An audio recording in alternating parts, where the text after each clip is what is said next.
So I have a great pleasure now of introducing Barbara Harvey. She is the Head of Learning at Growth Faculty, and she's going to come up here and talk to us today about the future of learning.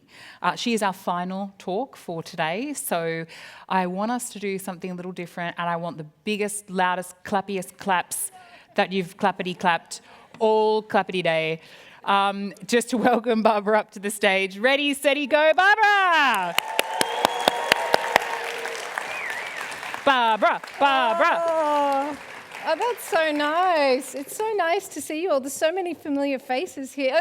People are waving. I even bumped into people from high school out in the foyer. So thank you. I hope you've all had a really special day. It's really great to have you. I'm here to talk about the future of learning, and I really have one strong message for you, which I will reveal as we go, and that's most of you work in a space where you have influence over culture. So I want you to think differently about the place that learning has in your organisation, whether it's small or large. Okay. Oh, I don't have my clicker. I don't have the clicker. I got really wrapped up in that applause thing. Okay. All right. Here we go. All right. Here we go.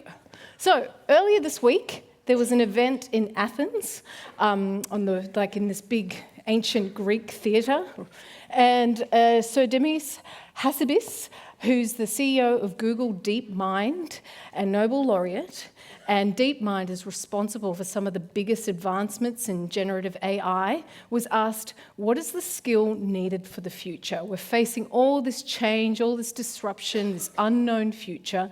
And he was asked, what do the future generations need and what do we need as we move forward? And guess what he said? Learning. He said, learning how to learn will be the most important skill. Whatever comes our way, if we know how to learn, then we'll be okay. So I thought this was very reassuring for us, but I actually think we can take it a step further, because I think the role of learning in an organisation can also provide the opportunity to have collaboration, connection, and joy, right? But I think that only happens if you treat learning as something that is joyful. It can be difficult, it can cause discomfort, but it's something that you welcome and that it's not a chore. So I want you to have a little think about the last time that you really enjoyed learning something new. I want you to think about, when you get obsessed about learning, and you can't stop thinking about whatever it is, or you're really excited about it. It might have been recent, it might have been something you heard today, it might have even been when you were a child. So I'm going to show you a little picture here. This is my son. He's 8. And he is currently building a replica of the Mars rover with recycled rubbish. I've never seen anyone so excited about rubbish, right? Those are champagne corks in his eyes. And he goes around, Mum, did you know Mars is radioactive? That's what he says. And I actually caught him on Monday with his head in my neighbour's recycling bin on the street. I had to kind of pull him back in, and he found the cardboard head. So I think we can all remember that feeling and that excitement. And I think what I really love to see is that joy of being immersed in learning.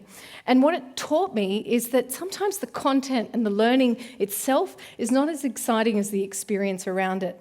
And you might recall, if you were in a family where children were homeschooled during COVID, what you might recall is at that time, parents or families or guardians, whoever, were able to teach children in a very short period of time the curriculum. They sort of would roll out the homeschool and then they would be finished by lunchtime. You think, what are these kids doing all day?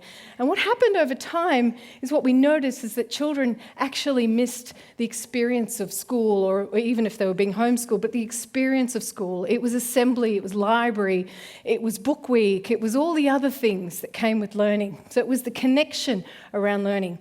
And funnily enough, I know I'm talking about children. Gosh, he's cute, isn't he? I just did that so I could talk about him today. But anyway, what we noticed that's coming up in adult learning too.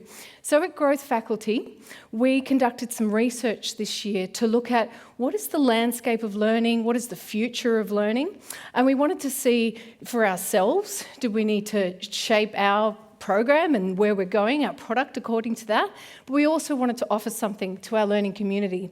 And what we discovered, we did a survey of 100 learning leaders. Some of you are in the room. We did 50 that worked internally in L&D roles, up to heads of learning, within an organisation, and 50 that were working across organisations. And what we noticed initially was a transition of slides. And we noticed a transition, and this is obvious, but it was interesting, it came up in the research, from traditional sort of workshop learning, all-day workshops, into a more agile and hybrid style of learning. Like Jason, I love your examples there about the sort of team-based activities. So what we're seeing is that, and organisations are actually investing in that style of learning. So we saw nearly 70% of organisations are investing in agile learning in the next 12 months. Okay, and we also saw a shift in the style of learning. Oops, wrong way. We saw a shift in the style of learning from being less singular focused into more a social and guided experience. So we saw coaching and mentoring as selected as the most in-demand approach in learning, which is a real change because I've been in this professional development space for a long time, and originally coaching was more of an elite sport. Like if the further up you went, you got an executive coach. But coaching's being more dispersed in program development. And we also saw this rise in peer learning. So 75% of organisational leaders in our survey said that peer learning was more effective. This was perceived to be more effective than, say, expert-led learning. So I think this is really signifying a shift for connection and collaboration in terms of learning. Oops. Okay, but we also have an issue that started to get revealed through the research. And we have, as well as the research that we've done, we have a community of learning leaders, which are the learning champions, and some of you are in this room today. And we meet once a quarter and we talk about all things learning. And what I've heard from those conversations, that, and maybe if you're in L&D you'll know this, is that learning's facing a bit of a challenge in fighting for relevancy, right? And so what we're finding is that learning, if you're within an organisation, you're fighting for time. So we're now competing for people's time, which is quite problematic if we're told that learning is the skill of the future, but people actually don't have time to learn. The second is budget. So one of these issues is it's very difficult sometimes to prove the return on impact of learning, but we're fighting for that budget and we're fighting for relevancy. And this was a quote that was in the report. People see learning as taking away from their real work. Now, I find that really, really problematic, because if that's the case, if learning is in competition to work, we're really going to be quite limited as we move forward. So, and I think we're going to end up with this, which is, I call this single-use learning. So what's happening is a lot of the learning that's on offer is getting left on the shelf, right? It's being abandoned. So if people are not finding the time to learn, they may be registering for a course or not signing up, or like if you think about it yourself, have you ever signed up for a webinar and then not turned up? Have you ever signed up for a course and not showed up for the course? Have you signed up for a course and then not finished it? Like, there's so many guilty faces as I'm looking across, and they're like, you see me, you see me. So this is what's happening. So we have a world of abandoned learning. So some of you have heard me talk about this before. I call self-directed learning the home exercise bike of learning, because we get it, we're really excited about it, we've got good intentions to use it, and then it just starts to move to the garage, and then it goes to the front. Actually, my son will probably use it for his rover thing. But yeah, so we're finding that a lot of learning ends up on the shelf, and it's being in this single-use learning. So what I want us to think about more as we move forward is a more holistic way of using learning in your organisation. I really think it's the untapped resource. And if you're into the environment, you might have heard of the circular economy, which is what combats landfill. So the idea is that an item in the world or that exists doesn't fall out and end up in landfill, so it's repurposed and reduced. So we've been thinking at Growth Faculty about the circular learning model, and I'm doing a webinar about this in October, so we'll talk more about that. But the idea is that you make learning stick. So you produce really high quality, exciting learning that people remember, that's unforgettable. You keep knowledge in the flow in the organisation, you create a learning culture, and you shift from a course to an ecosystem. Okay, and yeah, that's my webinar. So it's really important for me that today that you take this learning forward, right? So it's very easy. You've had a lot of content today, a lot of concepts, but probably you haven't had a lot of time to reflect and process it. So I'm going to give you homework, which is a reflection of that circular learning, and I want you to think about this. So the first thing you need to do is process, synthesize, and share.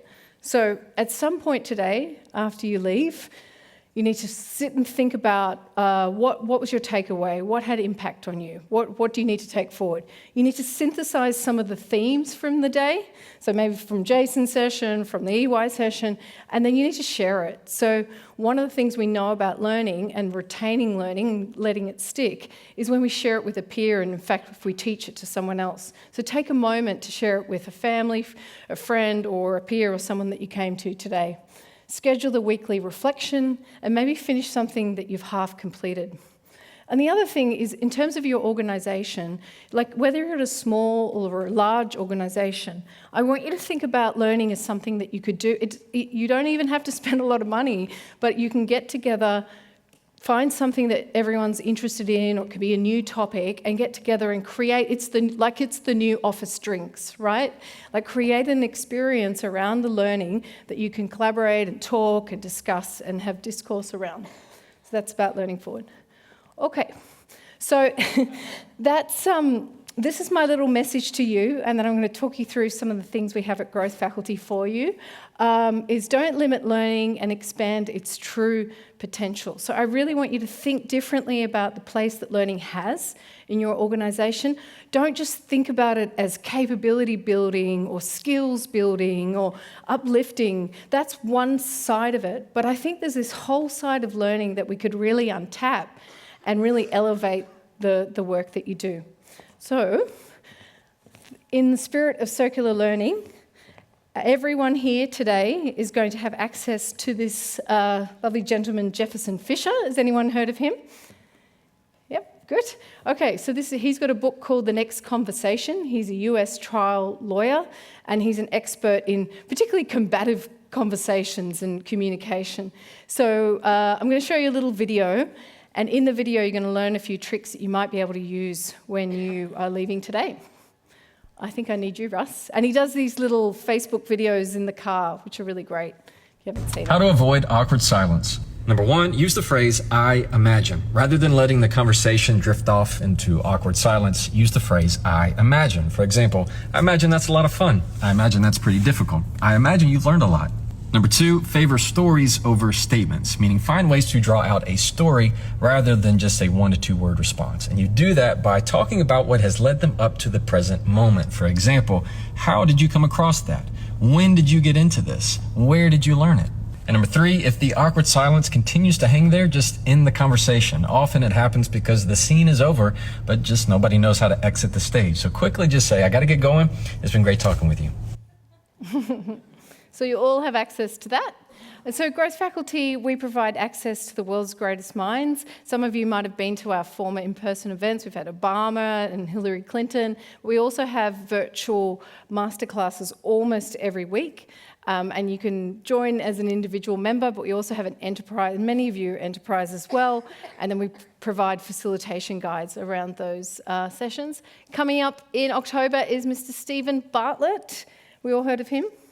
So this would be a great one, great for the organisation, and he's the Diary of a CEO podcast. His session will be on innovation, so really excited about that. You can get tickets to that. And finally, this is me. I got to get going, and it's been great talking to you. Thank you. Cheers.